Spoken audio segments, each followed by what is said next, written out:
Perkenalkan, nama saya Juro Prasinata Putra, NPM 22205020058, Prodi Teknik Mesin Rombel kedua. Di sini saya akan membacakan resume pemateri dari LKKMPD 2022. Pemateri pertama yaitu dari Mas Denny Irawan, yaitu mahasiswa sebagai pembelajar ilmiah yang lincah dan tangguh. Berpikir kritis. Berpikir kritis adalah proses berpikir seseorang dengan kemampuan untuk menganalisa, menyimpulkan, menyusun ide, mengevaluasi, dan mencari solusi dari permasalahan. Beberapa pendapat dari para ahli yaitu dari Profesor Dr. H. Mujaraharjo, yaitu berpikir kritis adalah berpikir dengan konsep yang matang dan memahami segala sesuatu yang dianggap tidak enak dengan cara yang baik.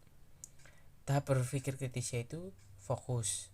Kedua, reason atau alasan. Ketiga, inference atau mengetahui kualitas informasi. Keempat, situation, memahami kesulitan dan permasalahan. Kelima, clarity, yaitu mengetahui istilah-istilah yang digunakan. Keenam, overview, yaitu memeriksa dan kembali secara menyeluruh terhadap jawaban. Manfaat berpikir kritis bagi mahasiswa yaitu membantu memperoleh pengetahuan dan memperbaiki teori, memperkuat argumen. Kedua, mengemukakan dan merumuskan pernyataan. Ketiga, mengumpulkan, menilai, dan menafsirkan informasi dengan efektif. Keempat, membiasakan berpikir terbuka atau open-minded. Kesalahan dalam berpikir yaitu emotional meaning, merasa dirinya paling benar. Kedua, personalization, yaitu menyalahkan diri sendiri. Yang ketiga, selalu berpikir negatif.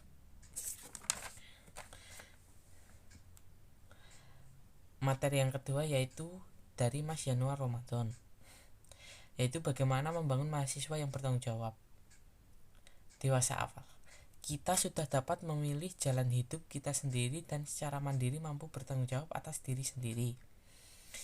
Kita semua dapat kesempatan yang sama. Bagaimana cara kita mencapai kesuksesan dan kebahagiaan yaitu dengan mengembangkan diri dan yakin. Pengembangan diri yaitu dengan cara ketahuilah kekurangan dan kelebihan diri sendiri. Ketahuilah keinginan diri sendiri dan pastikan visi misi dalam hidupmu.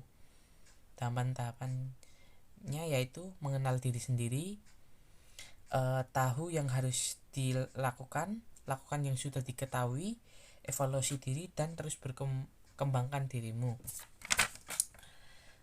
Konsep evaluasi diri yaitu jangan defensif, jangan anti kritik, jangan berkemauan yang lemah, banyak mendengar.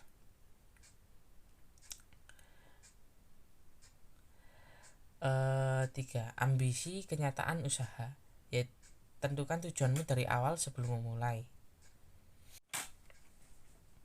Materi yang ketiga yaitu dari Mas Fatih Naufan, etika organisasi.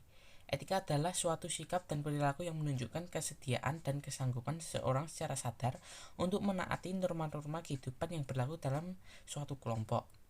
Organisasi adalah suatu perkumpulan atau wadah bagi sekelompok yang terstruktur, bekerja sama, dan mempunyai tujuan yang sama. Jadi, etika berorganisasi adalah seperangkat nilai yang dilaksanakan setiap anggota di sebuah kelompok untuk mencapai tujuan bersama. Etika berorganisasi di teknik mesin ada beberapa yaitu 5S, yaitu senyum, salam, sapa, sopan, dan santun. Yang kedua adalah solidaritas. Ketiga, tanggung jawab. Keempat, loyalitas. Dan kelima, mengedepankan demokrasi dan musyawarah. Mengapa etika organisasi diperlukan? Yaitu etika berkaitan dengan perilaku. Yang kedua, agar bisa mengikuti kehidupan sosial dengan tertib. Manajemen waktu dan skala prioritas.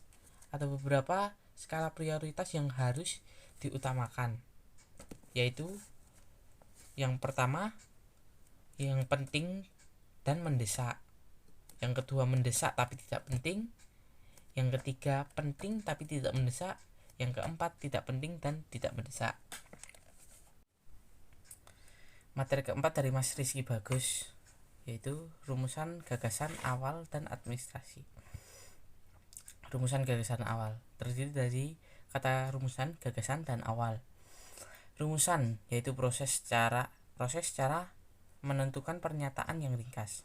Gagasan, suatu ide atau hasil pemikiran dari seseorang atau kelompok. Awal yaitu suatu permulaan. Tujuan, mampu memahami kebutuhan organisasi, mampu merancang kegiatan kerja yang efektif dan efisien sesuai dengan sasaran dan kebutuhan organisasi, mampu meminimalisir kegagalan, dan mampu mengoptimalkan peluang yang ada.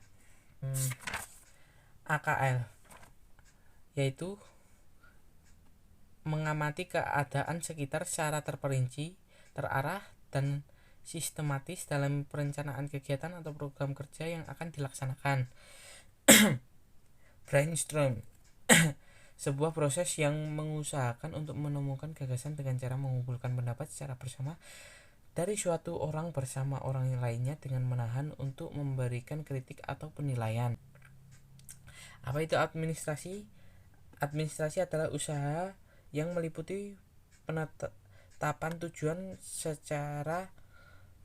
penetapan cara-cara penyelenggaraan pembinaan organisasi, peraturan urusan atau pekerjaan organisasi.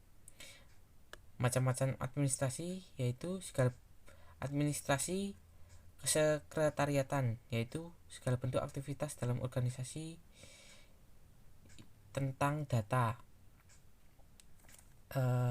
Contohnya korespondensi, proposal, laporan pertanggungjawaban, notulensi, pengarsipan dokumen, dan lain-lain.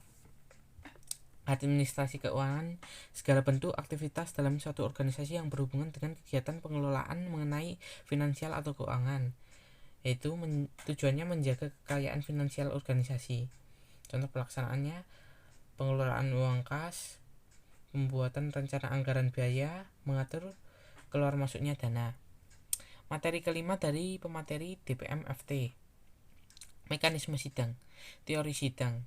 Sidang adalah pertemuan segenap anggota dewan, majelis, atau publik untuk membicarakan suatu hal yang dianggap perlu dan disepakati oleh seluruh anggota peserta sidang. Macam-macam sidang yaitu sidang pleno, sidang yang dapat dihadiri oleh semua peserta untuk membahas dan memutuskan hasil-hasil.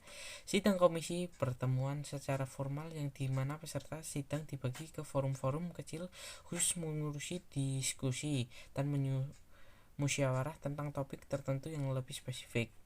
Sidang paripurna, sidang yang dapat dihadiri oleh semua peserta. Pimpinan sidang. Pimpinan sidang 1 bertugas memimpin jalannya persidangan dan menjadi moderator. Pimpinan sidang 2 bertugas untuk membantu pimpinan sidang 1 dalam mengkomendisikan jalannya persidangan. Pimpinan sidang 3 bertugas sebagai notulensi persidangan. Kriteria pemimpin persidangan yaitu bertakwa kepada Tuhan Yang Maha Esa, masih tercatat sebagai mahasiswa aktif Untidar, bersedia sebagai pemimpin, dan disampaikan secara lisan. Hak dan kewajiban pemimpin sidang. Hak yaitu memperingatkan peserta yang mengganggu jalannya persidangan, mengeluarkan peserta sidang dari ruang sidang apabila mengganggu jalannya persidangan. Kewajiban membuka dan menutup sidang, mengskors dan persetujuan peserta sidang, mengesahkan hasil sidang. Ketukan palu. 1 ketukan palu yaitu memutuskan suatu putusan, 2 kali untuk menskors, 3 kali untuk menutup sidang. Hak peserta sidang yaitu mengajukan dan menolak usul dalam persidangan. Untuk pembahasan dalam persidangan. Pelaksanaan interupsi dengan mengangkat tangan terlebih dahulu dan berbicara setelah mendapat izin dari pemimpin sidang. Kewajiban peserta sidang yaitu mengikuti ketentuan tata tertib, mengikuti dan menaati acara yang disusun panitia. Sanksi yaitu peringatan melanggar kewajiban. Setelah 3 kali mendapatkan peringatan dan tidak mematuhi, pemimpin berhak untuk mengeluarkan para peserta.